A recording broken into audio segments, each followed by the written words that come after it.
Ya, di kesempatan yang berbahagia ini saya alhamdulillah dapat kesempatan untuk berkunjung di Bumi Alit BSF Farm Pasir Jaya Cigombong Bogor Jawa Barat ya. Nah, ini di sini nanti terdapat berupa tanaman organik ya, tempat tanaman organik, pokoknya sayur mayur serta beberapa wisata edukasi yang ada di sini ya. Pokoknya nanti kita akan bahas dan kita nanti akan tanya-tanya untuk masalah seputar peternakan ya.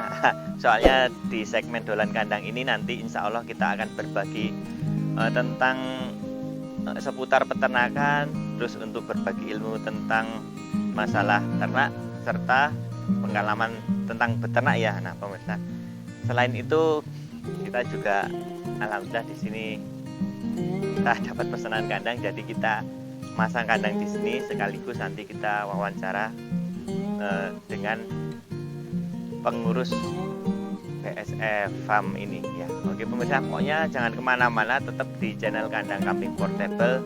Dan jangan lupa ya besok, jangan lupa kalau pemirsa ingin melihat ini ya tentang pemasangan kandang, review kandang ataupun bahan baku kandang yang digunakan seperti apa, nanti bisa dilihat ya di referensi di pojok kanan, pojok kiri atas ya di sini.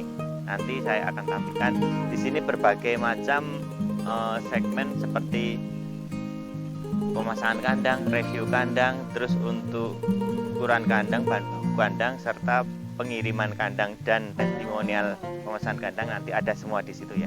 Oke, pokoknya jangan kemana-mana, ikuti terus, tetap di channel Kandang Kambing Portable ya. Oke sip. Oh ya pemirsa, jangan lupa sebelum masuk kita juga harus mematuhi protokol kesehatan ya. Ini sangat penting sekali, ini kita harus pakai masker. Nah selain itu cuci tangan dan jangan lupa kita social distancing ya, jaga jarak untuk mengantisipasi ya, mudah-mudahan aman ya. Seperti itu pemirsa. Ya, assalamualaikum warahmatullahi wabarakatuh. Apa kabar para pemirsa? Mudah-mudahan Anda selalu diberikan kemudahan, kelancaran, kesehatan dan dari segala aktivitas ya. Amin amin amin ya robbal alamin. Nah, pada siang hari ini saya baru berada di PT Kampol Antarnosa Kampung Loji, Desa Pasir Jaya Cigombong Bogor. Nah, di sini adalah tempatnya untuk tanaman organik dan pokoknya berbau tentang pertanian organik ya pemirsa. Nah di sini terletak di tanah seluas 40 hektar kalau tidak salah. Nah pada saat ini saya sekarang ditemani oleh Pak Usaha ya, ya selaku pengelola tempat ini ya Pak. Oke Pak, apa kabar Pak? Alhamdulillah. Ya, alhamdulillah Pak. Nih Pak, nah ini Pak. Nah ini Pak, saya mau tanya Pak, untuk usaha di sini itu terdiri apa aja Pak? Monggo bisa dijelaskan Pak. Terima kasih. Assalamualaikum warahmatullahi wabarakatuh. Perkenalkan, nama saya Usaha Nadiono. Saya di sini sebagai bertindak koordinator kebun, ya, koordinator kebun. Nah, perlu saya jelaskan di sini PT Kapol ini ada di Kampung Loji, Desa Pasir Jaya, Kecamatan Cigombong, di mana PT Kapol ini ada di ketinggian dari permukaan laut antara 700 sampai 1000 di atas permukaan laut, Pak. Oh iya. Nah, di sini kita punya karena pertanian organik, kita menganut sistem keanekaragaman, Pak. Oh. Jadi kita status lahannya pun kita status HGU, hak guna HGU. Jadi kita punya ada teh itu 12,5 hektar. Terus ada kopi 8 hektar, yang lain tanaman pangan dan hortikultura, khususnya ada sayur, gitu Pak. Organik ya Pak ya? Organik Pak. Wah itu Masya Allah. Jadi pemirsa kalau mau nyari sayur-sayuran itu di sini pemirsa. Jadi nggak usah bingung-bingung daerah Bogor gitu Pak. Oke. Ini di bawah kaki Gunung Salak ya Pak ya? Gunung Salak, nah ya. ini pemirsa. Oh iya Pak, untuk apa? Untuk sayur mayur sendiri itu berapa macam ini ya Pak? Berapa macam sayuran ya Pak kalau boleh tahu Pak? Kalau di pertanian organik sendiri itu, jadi kita mengandung polikultur bukan monokultur. Jadi pada dasarnya kalau kita sayur itu kita bagi 4. Ada sayuran daun, sayuran buah, umbi-umbian, kacang-kacangan. Tujuannya adalah untuk merotasi dan kombinasi tanaman. Gitu. Oh, jadi semuanya dikelola dengan organik ya, Dikelola dari organik, 4 tanaman yang jenis sayuran tadi ya Pak? Iya, Semua organik berarti Pak? Organik. Pokoknya. Nah ini Pak, kalau saya lihat ini di sini memang hijauannya melimpah sekali ya Pak ya. Iya, Jadi cocok sekali ya pemirsa ini untuk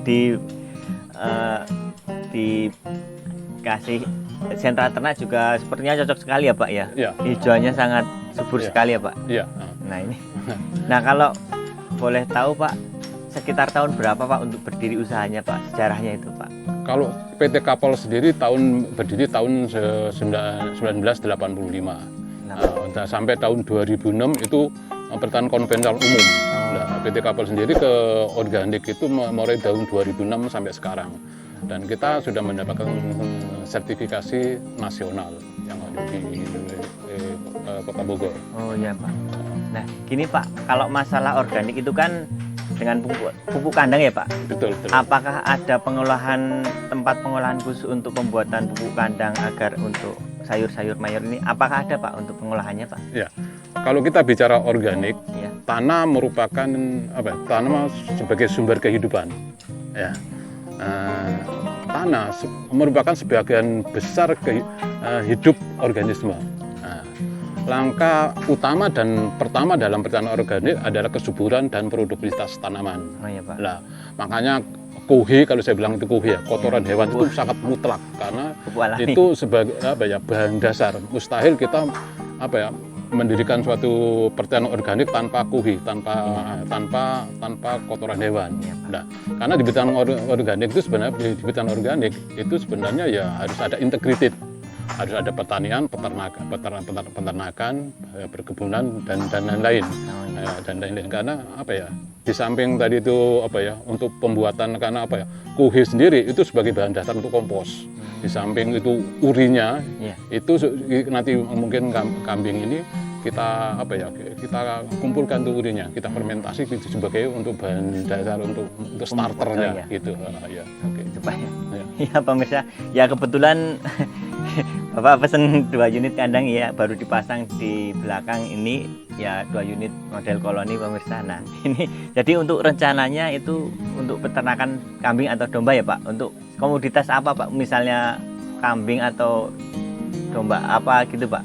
Kalau rencananya besok ke depannya Pak? Ya di sini tuh sebenarnya sih sangat memungkinkan baik domba maupun kambing ya. Nah, karena kira-kira itu hijauannya itu kita rumput-rumput banyak ya untuk tanaman-tanaman karena kita ini kadang-kadang kan kita panen itu kan tanam setiap hari, panen setiap minggu. Artinya di situ kita ada tanaman jagung yang terus mungkin legum-legum, kacang-kacangan dan sebagainya itu banyak sekali. Makanya kita coba dulu merawat kambing ini untuk di samping untuk dijual dagingnya, kita nantinya itu untuk kuhinya. Jadi kita lebih ke kotorannya itu kita manfaatkan untuk bahan baku kompos. Oh, seperti itu. Jadi kalau untuk komoditas hewannya itu kambing atau domba Pak? Cenderungnya itu kira-kira ke depannya Pak? Kalau di sini mungkin kita coba ke kambing dulu ya. Kambing dulu Pak. Karena kita banyak daun-daunan dulu. Oh, gitu, mungkin kalau nanti domba kita coba dulu. Ini untuk kambing dulu, yang tahap kedua mungkin domba. Itu tergantung manajemen nanti ya. Berarti nanti tergantung adaptasinya bagus mana betul, Pak. Kira-kira yang cocok untuk di sini kambing atau domba gitu Pak. Oh ya, berarti menyesuaikan ya Pak ya. Menyesuaikan. Oh iya, gitu Pak. Nah ini Pak, gini Pak, kan saya dengar-dengar ini Pak, selain tempat tanaman organik, saya dengar tadi Pak kita bercerita tentang wisata edukasi. Apakah ada tempat wisata edukasi untuk para pemirsa atau teman-teman yang mau berkunjung ke sini? Apakah ada Pak? Ya, karena di PT Kapolri di samping pertanian kita juga mengembangkan ekowisata. Nah itu berupa apa aja Pak itu? Biasanya kita tuh bagaimana sih paradigma organik? Ya, paradigma organik itu bagaimana makanan yang sehat. Karena kalau kita filosofinya begini, makanan yang sehat itu bukan waktu dihidangkan di atas meja. Jadi kepedulian kita terhadap makanan itu dari proses produksinya. Oh gitu Pak.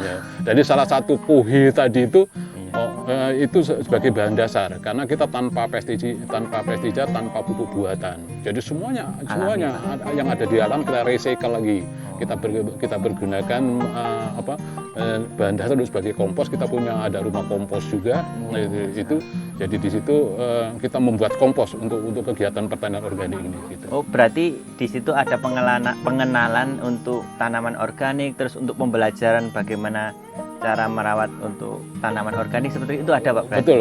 Oh, jadi yang kita ajarkan nanti di sini ya seperti yang pembuatan kompos yang bagus, bagaimana komposisinya seperti apa, nanti pola tanamnya itu seperti apa, kita ajari dengan rotasi kombinasi seperti apa, terus membangun kesuburannya itu seperti apa. Salah satu ya itu tadi saya bilang langkah utama dan pertama dalam pertanian organik itu kan produktivitas dan kesuburan tanah. Nah, langkah awal kesuburan tanah itu kan berangkat dari menggunakan kompos yang prima, yang bagus dalam istilahnya komposisinya ya, seperti itu. Nanti kita ajarin seperti itu. Oh, jadi ada berarti ya, Pak, tempat pembelajaran di sini untuk pembikinan kompos organik itu berarti? Iya, itu karena satu paket ya. Karena bukan monokultur, kita ini polikultur. Nah, ini polikultur tanpa pestisida, tanpa fobia. Jadi apa yang dimaksud dengan kombinasi rotasi yang tadi saya katakan, ada tanaman kacang-kacangan, daun-daunan, umbi-umbian, terus ada buah, itu tujuannya untuk merotasi dan kombinasi tanaman. Rotasi yang kedua itu ada memutus siklus bunga penyakit. Yang kedua penyebaran unsur hara. Nah, ini yang kita ajarkan supaya tidak salah. Terus yang ketiga bagaimana cara menanam ini ya, menanam tanaman. Antara musim hujan dan musim kemarau itu sangat berbeda. Nah, itu yang kita ajarkan. Nah, ini Pak, ya mungkin bagi pemirsa juga bisa belajar di sini ya kalau mau bagaimana cara menanam tanaman organik, terus bagaimana cara perawatan dan yang lain-lain, mungkin bisa di sini ya pemirsa ya. Gitu, Pak. Bisa ya, Pak ya. Ya sementara karena di PKM manajemen untuk sementara belum bisa ya. Oh ya. Jadi untuk sementara PPKM ini ya mungkin untuk sharing-sharing via online gitu ya, Pak. Ini Pak, nah gini saya mau tanya lagi, Pak. Mungkin bagi pemirsa kan bingung kalau organik itu misalnya ada hama tanaman itu, nah itu untuk memerangi. Biasanya kan untuk membunuh hama atau bakteri atau pokoknya virus dari tanaman itu kan biasanya pakai kimia, Pak. Ya. Nah, kalau organik itu seperti apa, Pak? Mungkin bagi teman-teman kan penasaran, oh kalau organik ini membasmi hama atau menghilangkan bibit penyakit di tanaman ini seperti apa, Pak? Mungkin bisa memberi bocoran atau tips-tips. Pada dasarnya sama ya, cuma sarana produksinya yang beda. Kalau ini kimiawi, kalau ini pestisida nabati. Oh gitu. Ada apa pestisida nabati? Organisme pengganggu tanaman itu sebenarnya indikator agroekosistem kurang sehat. Sebenarnya itu bukan UPT-nya yang dianggap, tapi ekosistemnya yang harus disehatkan. Nah, untuk itu makanya dalam manajemen UPT organisme tanaman itu ada holistik, preventif, kuratif. Itu apa aja, Pak? Mungkin bagi teman-teman itu kosakata masih belum karena kalau kita bicara holistik itu membangun secara keseluruhan. Jadi memperhatikan memperhatikan agrosistem itu. Nah, contohnya begini, di mana tempat pupuknya, di mana tempat bibitnya, di mana airnya, itu membangun secara keseluruhan. Nah, jadi preventif itu pencegahan. Namanya pencegahan itu ya tadi rotasi, kombinasi, menggunakan trapping atau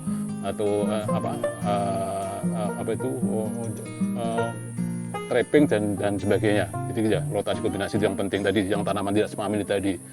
Nah, yang terakhir itu yang namanya kuratif. Kuratif itu istilahnya menggunakan pestisida nabati. Nah, fungsi pestisida nabati di sini tidak membunuh. Terus untuk seperti apa, Pak, untuk prosedur? Jadi kalau hewan maksudnya kalau bakteri atau hama penyakit kalau nggak dibunuh, terus Nah, seperti apa nanti Pak untuk nah itu tadi perkembangan rotasi dan tanaman? kombinasi tadi. Ya, jadi kalau kita menggunakan pestisida dan nabati, fungsinya tidak melulu, tapi mengurangi populasinya, mengurangi populasinya. Maaf, Ya. kalau kita mengurangi populasi, otomatis kalau kita menggunakan pestisida nabati, mengurangi nafsu makan dan nafsu kawin, sehingga populasinya juga ditekan. Oh gitu Nah, Pak. ya. Tapi gini, di bidang jangan ego, di bidang organik itu tidak ada kata-kata membunuh, pengendalian secara kultural. Karena apa? Karena Allah sudah menciptakan binatang itu sudah macam-macam. Iya Pak. Ya pasti kalau ulet makan kesin, makan daun-daunan, nggak mungkin ulet itu makan nasi goreng gitu Ya, kan nggak mungkin. Pak. Tapi berarti ada ambang apa ya? Ambang toleransi, ambang ekonomi berapa persen dianggap kerugian ini. Nah, tapi itu tadi yang terpenting adalah bagaimana membangun agrosistem supaya sehat itu aja dulu. Karena mustahil Allah menciptakan semua binatang tanpa ada gunanya. Pasti ada gunanya. Cuma kita aja yang harus tahu. Makanya kita di sana ada tanaman repelen, ada tanaman tanaman pengusir hama. Mereka supaya nggak makan tanaman apa yang gitu, tidak Pak. sukai. Ya. Ada manajemennya karena ini nggak bisa dipelajari hanya seminggu atau 2 minggu karena itu butuh pengalaman. Butuh penelitian juga kan Pak ya. Jadi bertahun-tahun ya Pak. Membutuhkan waktu bertahun-tahun. Ya Pak. Oke Pak, terima kasih untuk informasinya. Mungkin ada motivasi untuk pemirsa atau teman-teman yang ini Pak yang ingin budidaya tanaman organik atau mungkin ini mungkin ada Pak untuk terkait kalinya Pak monggo Pak. Gini, Allah menciptakan alam itu sinergi dengan kehidupan manusia maha agung. Iya. Ketika manusia lupa akan kodratnya, bahkan melecehkan alam, termasuk menggunakan pestisida, pupuk buatan itu termasuk kalau di bidang organik itu termasuk melecehkan alam. Oh gitu Pak. Iya, karena apa? Alamnya jujur, alam tidak akan lupa membalas budi sama kita. Tergantung alamnya mau kita apakan.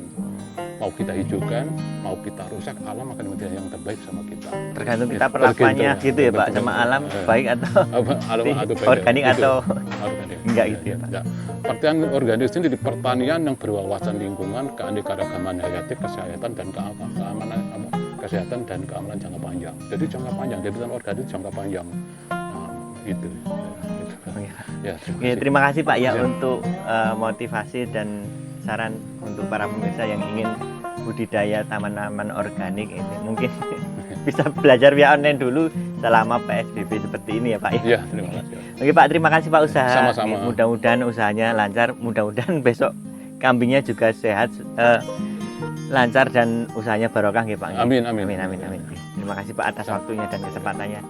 Oke pemirsa, terima kasih telah menyaksikan segmen Dolan Kandang saat ini ya. Oke, jika saya banyak salah kata, saya mohon maaf. Saya mohon pamit ya. Saya Zaki Ahmad. Wassalamualaikum warahmatullahi wabarakatuh. Salam kandang. Waalaikumsalam warahmatullahi wabarakatuh.